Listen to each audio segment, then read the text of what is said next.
In this video, we're going to take a look at how we can multiply or divide an integer by a fraction. Looking at the example on the left-hand side, I want to divide 4 by 10 over 11. When dividing by a fraction, it's the same as multiplying by the reciprocal.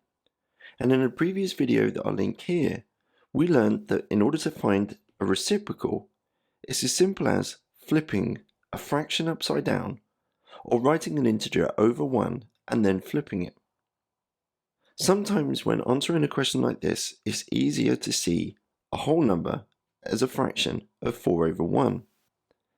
Because whenever we multiply two fractions together, we multiply their numerators and we multiply their denominators. So 4 times by 11 and 1 times by 10 would then give me 44 over 10. This can be simplified to 22 over 5, but it is a top-heavy fraction. So let's continue to simplify it into a mixed number. 5 goes into 22 4 times, and there is a remainder of 2, which we write over the denominator. And this is my final answer. Pause the video here and have a go at the question on the right-hand side.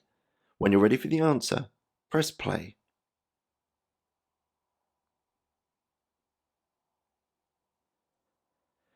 So with this question, it's already a multiplication question, and therefore 2 might be easier to be seen as 2 over 1, and we're multiplying it by 2 over 9.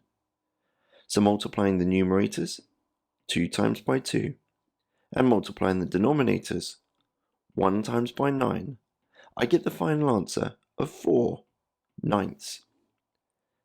Now just quickly returning back to the original problem, I wanted 2 ninths doubled. So it's clear that only in this case the numerator is being affected because I'm doubling the number of parts that would have been coloured out of the 9 that are there altogether.